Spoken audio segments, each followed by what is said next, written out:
We had some controversial figures on, I'll acknowledge that, and Steve Bannon and Charlie Kirk. It's one thing to make noise, but you also have to make sense. Your future is not in California. Your future is in Iowa.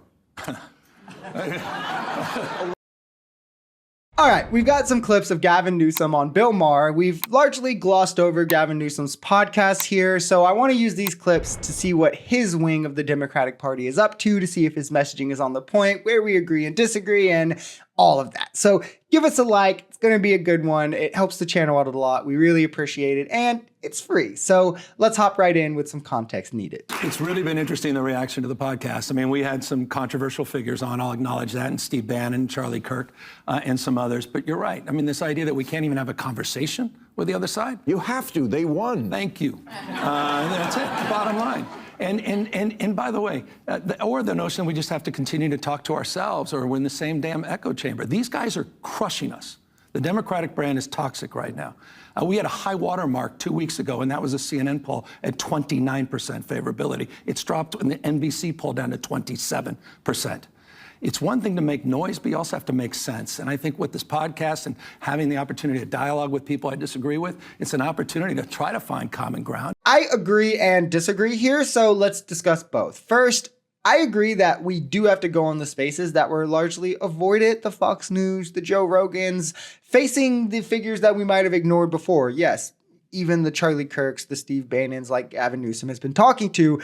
The problem, and the problem I've been seeing people have with Gavin Newsom's podcast, is when you have these conversations just to then capitulate to them. I didn't watch the whole podcast episode, but in what I've seen, when he's letting people like Charlie Kirk lead the conversations, even agreeing with him on multiple points, allowing him to kind of slam dunk the Democrats while he's not scoring any points on conservatives, rather than forcing Charlie to defend his comments on the Civil Rights Act, defend his racist comments about black pilots, defend Trump and some of his inhumane actions. At that point, it's like, what's the purpose? Because you're just platforming a bad person with bad opinions, and you're allowing them not just to look good, but to look better than you. But as to the latter part of what he was saying, I do agree, and I think that the canceling within the left is too much from both facets of the left, right? Liberals, the moderates, the center left, they're ready to jump on the far left and blame them for anything and everything. How dare you protest Gaza? How dare you want universal health care? How dare whatever? And then the far left in the same right is ready to use every single political topic as some sort of litmus test that they'll cancel you for if you fail, and they won't support the Democratic president because they won't do this one thing, even though they're right on these 8 things. And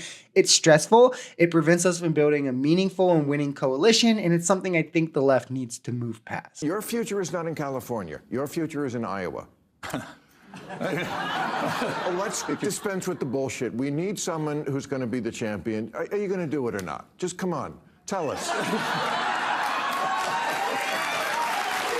We don't have time for the bullshit. No, by the way, I deeply respect that. I can't stand the bullshit as well. And I mean that. So look, but this is not my purpose or passion. It's not my meaning. It's not everything. The cynicism that's out there, that every move he's making is some move to some longer term strategy or short term strategy. No, just that you're a guy who could do it, who could get it done, who could win. I deeply respect that. I respect the question, but I don't have any grand plans as it respects to that. I'm trying to do best I can. I'm also trying to be accountable. By the way, you want things to change, you got to change. And that's what the podcast is about. That's my recognition of where we're weak. Can I do You it? got to call balls and strikes. Here's my thought, my honest thought. Please not Gavin Newsom, literally anyone but Gavin Newsom, and Gretchen Whitmer, AOC, how even Jasmine Crockett, I think, has the aura for it. But here's the reality check I think a lot of progressive lefties need to come to.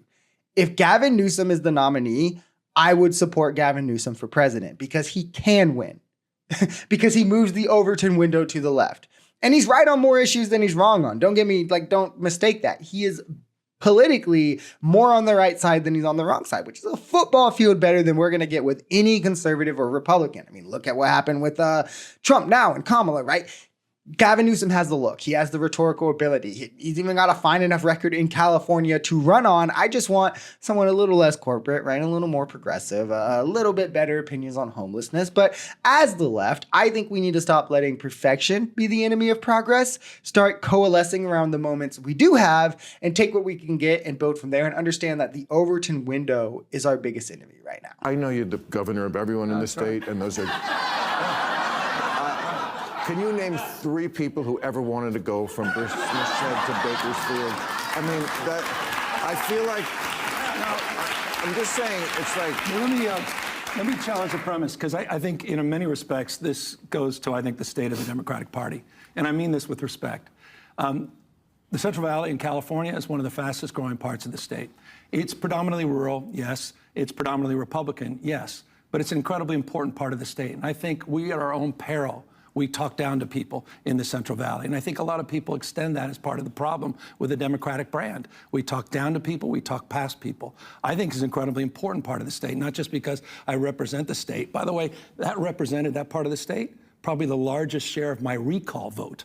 So I'm not saying that in the context of a political frame, but I am saying it in the context of trying to meet people where they are and respect people. All of us want to be protected. Now, this I actually really agree with him on. I think it's hard to convince people of anything when they feel they're being condescended. It's something that I struggle with in how I communicate as well. And in an environment where you and we are burdened by the truth and so many are not, I mean, it's hard not to be, right? Like when someone comes to me and says something that is so obviously untrue, that one Google search could show them is untrue, COVID was fake, the 2020 election was stolen, everyone is against Trump. It's hard to meet them with anything but the tone that I might use with my 6-year-old. But it also instantly shuts them down from being perceptive to anything you're saying. So I think a larger part of this discussion is the media apparatus, instead of like focusing on the one-to-one conversations, because how much are you going to move the needle there?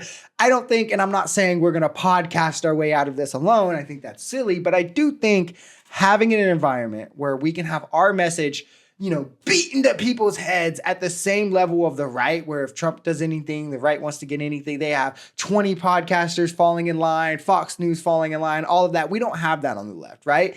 So that's important. But then, of course, having the correct message to beat into people's heads, right? Understanding the arena we're in, though, is just as important as the message. You know, maybe we don't shit on red states on Fox News or rural voters or whatever, and focus on those persuadable voters with the persuasive worker first message.